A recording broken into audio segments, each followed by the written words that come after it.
Hi, second graders. Nice to see you again. I think we'll finish the chocolate touch today. Last thing that happened is John was at the party and they were about to break into teams and dunk for apples.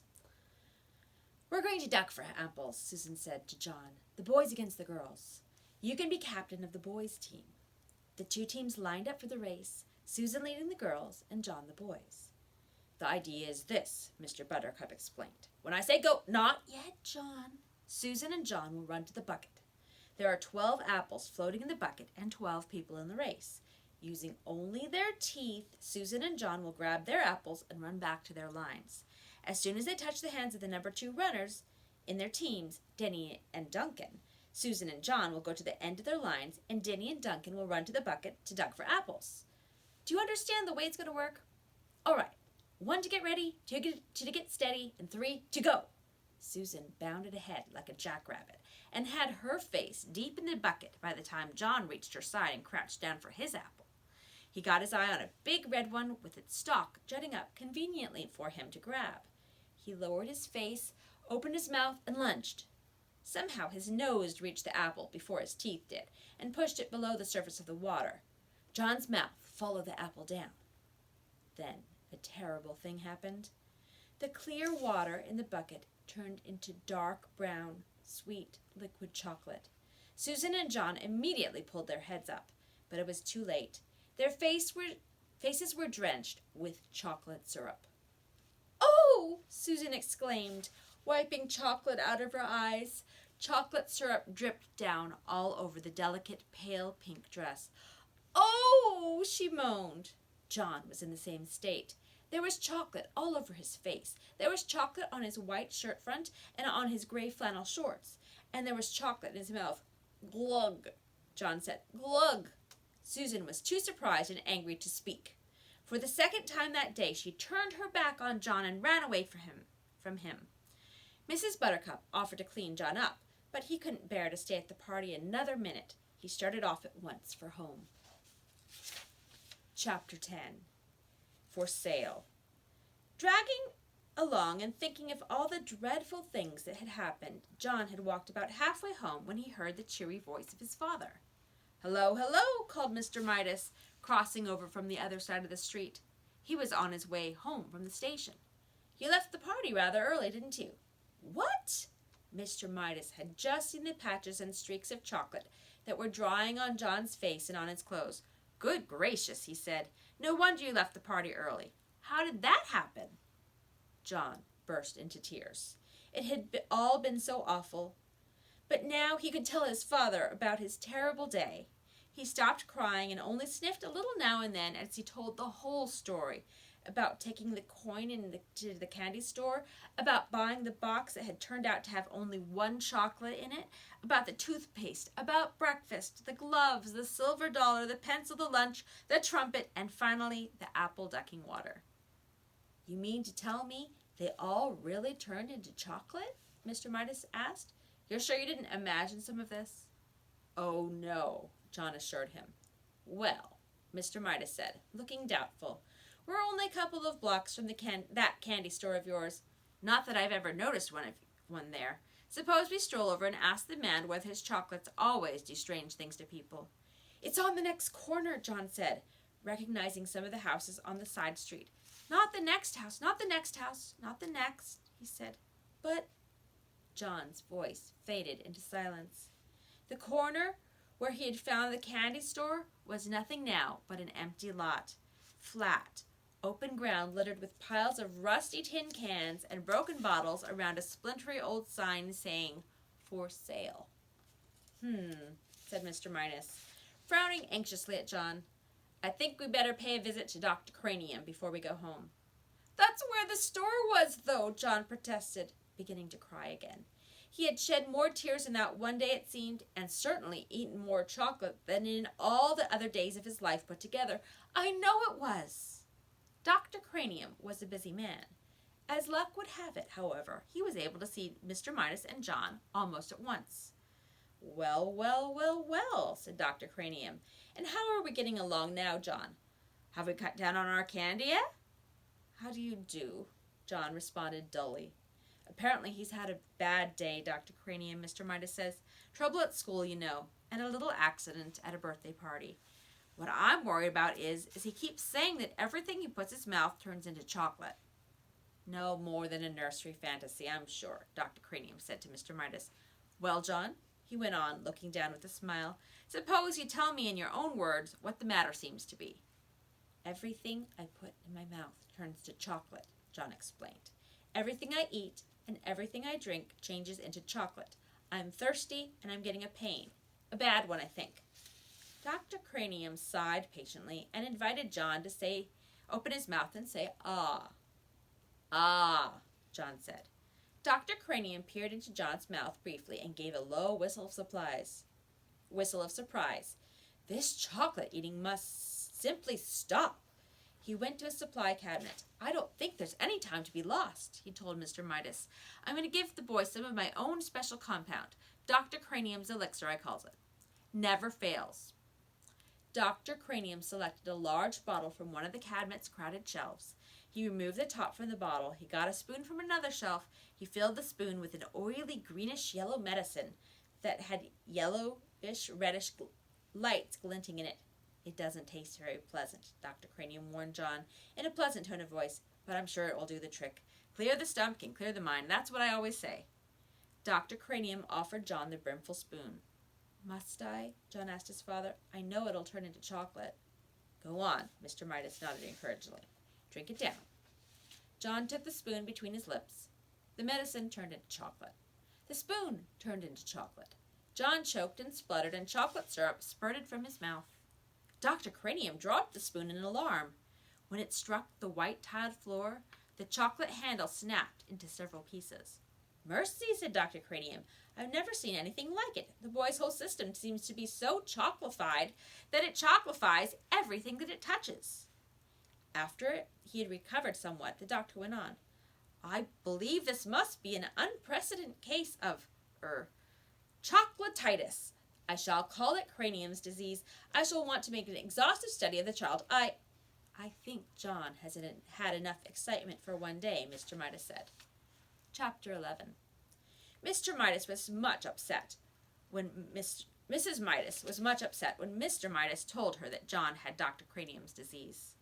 He said it was chocolatitis, Mr. Midas explained, a worried frown on his face.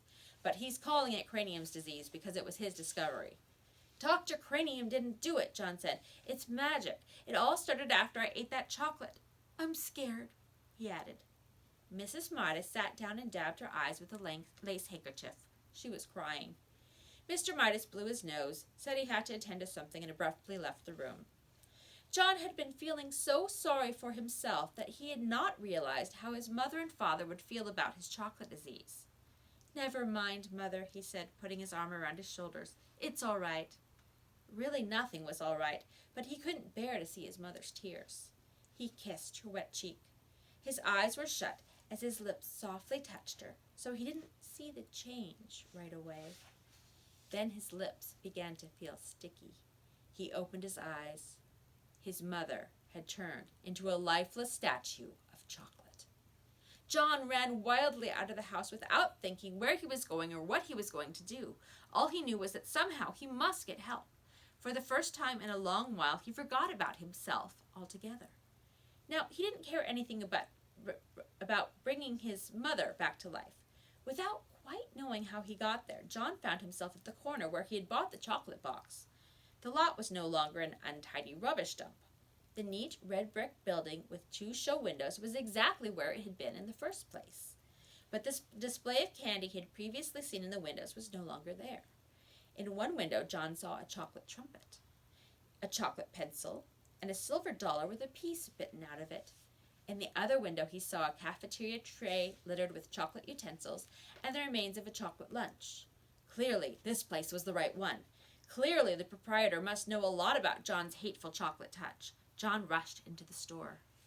The proprietor was standing behind the counter, carefully polishing something small and round and flat and silver. I was just thinking of you, he said. John had no time to waste on pleasantries. Remember the old coin I found and gave you, and you gave me a magic chocolate? He demanded. Without waiting for a reply, he babbled on. I ate it and it made everything that touched my mouth turn to chocolate, and I kissed my mother and now she's chocolate. I've got to change her back. Easy now, murmured the shopkeeper. Calm yourself. There was an expression of satisfaction in the old man's eyes. It's all your fault, John declared. If my mother isn't made bad again, I'll fight you till you're dead. My goodness, the storekeeper exclaimed. Whose fault did you say? Yours, John said. If you hadn't taken that money, I wouldn't have... Now, John, the storekeeper interrupted. I must insist on honesty. I'm glad to hear that you're thinking about your mother for a change. Unselfishness is important, but honesty is also important. If you'll be truthful, perhaps I can help you. John's ears reddened. It was becoming unmistakably evident to him that he had only himself to blame for all this unhappiness. He looked straight into the storekeeper's eyes. I'll do anything. I'll work for you all my life for nothing. If you'll turn my mother back, you can turn me into chocolate instead if you want. The storekeeper apparently ignored John's offers. You were right, John, he said, when you guessed that I had something to do with you acquiring the chocolate touch. But you yourself earned the coin that bought the chocolate touch. Only greedy people can even see that kind of money. Dr. Cranium was right up to a point. I suppose that one could say that you did have chocolatitis, but it was just an outward sign of selfishness.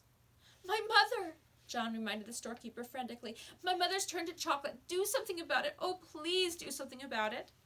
I'm glad that you're concerned, the storekeeper commented unhurriedly. Part of your cure is to be concerned about other people. You have been so greedy that you didn't care what happened to other people. Oh, I know, John admitted woefully, but please decide about me later, and please make my mother better now. Well, John, the storekeeper said, if you had to choose between getting rid of your chocolate touch and restoring your mother to life, which would it be? For one moment, John couldn't help imagining a future of all chocolate meals. The thought was terrible. But then he thought of his mother as she had been when he left her, a motionless chocolate statue, unable to speak, her chocolate hand still holding her lace handkerchief. Without further hesitation, John said, Help my mother. Well, John, the storekeeper said, I'm going to give you another chance. When next you go to school, your chocolate pencil will be a real wooden pencil with lead in it. But, John began to protest. What did the pencil matter?